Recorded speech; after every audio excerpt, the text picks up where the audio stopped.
The focus of my research topic is social stories. The question of my research topic is that if social stories are effective for teaching and helping communication skills and requesting new objects or wants that the student needs.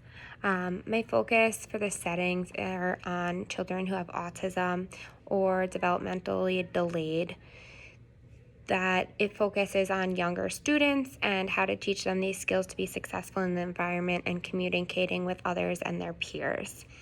So the reason why I chose this topic is because I have heard mixed things about social stories and if they've been effective or not. I have worked with my psychologists and BCBA in the past to make social stories for my students, and I really want to know going forward if they have helped them or not. With my own studies in the past, I have not been able to get enough data to make sure that they've helped the student in that skill area. So the reason I'm targeting students with autism is because that they struggle with social skills, which include greeting others, holding conversations, making eye contact, which we know, and also requesting, stating their needs. So eye contact is something that I'm not focusing on because I think it is a whole area of study in itself. The reason why this is a big focus is that students who can't express their needs or don't know how to appropriately communicate with others and in social relationships leads to problem behavior, and problem behavior can include hitting, biting, screaming, bolting, and we want to avoid that. It is important to me to really focus on this area because I work with students who push into the general education setting, and I want to make sure that I'm pre-teaching and making sure they have enough skills to be successful in that environment and be able to have relationships with other peers and their models. So the focus is if they can respond to others. For example, their language is not a big deficit in this research, so that they can respond either verbally or even with a wave. For example, in the morning when they go into the classroom, they can give 1 to 2 words. The other focus of requesting is that they can either appropriately bring the adult over to the object they want or what they are working for, or say, I want. So it is complex with the speech aspect. So all the individuals in this study will have that language and understand with the supports of what is being asked for them, and they can do that. So autism, and that is the focus. We want them to be socially important in the community. This is a life skill that they'll need to have, especially independently in the community, focusing on them expressing what they need. So the purpose of this is to make sure that these skills are taught ahead of time and that they can appropriately express where they need and what areas they usually it avoids having problem behavior if they can express this and someone can support them in this area. So the research and my plan for the setting is in a school environment, like I said, and it's during a morning meeting time.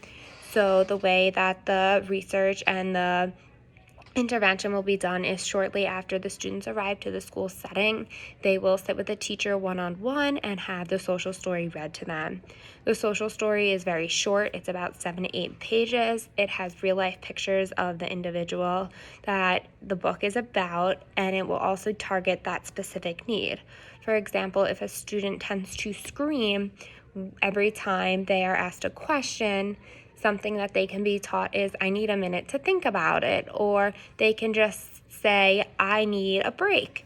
So giving them the responses that are appropriately or quickly waving will have them a support so that they will avoid screaming.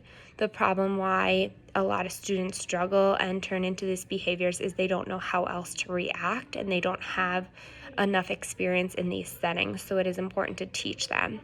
The social story will be read once, stopped with some questions in between to make sure that they are still engaged. They will then be transitioned into the gen ed setting. Data will be taken. It is a 30-minute session that they will be in the classroom. Data will be taken for about a month, and then it will be recorded how many times independently they respond to their peers and their adults and how many times they make requests. So what's important is that the data that a timer is being used, that the adult with them, the BCBA or the teacher, is recording specifically the amount of times that this is happening, and making sure to record when problem behavior does still occur. It is important to notice on a graph after taking the data if it has decreased over time. Another important focus is if this skill can be generalized afterwards. So after the month, then 10 days of data will be taken also to see if these skills have increased and they have been generalized without the social story. There have been controversial findings in the studies. Studies have focused on if social skills have been able to teach new skills, or it just gives a preview compared to one-to-one teaching and modeling how it looks. So there have been a lot of studies in these areas. The goal is to make them successful and feel comfortable. Another part is that disruptive behaviors in the classroom avoids learning in the academic environment. So if a student is uncomfortable and upset and they scream, they are losing access to teaching. So depending on the target, research shares that communication stories were effective a little over half the time, whereas behavior stories were associated with positive outcomes 65%. Another findings are that social story intervention helped to increase the appropriate greeting behavior of participants.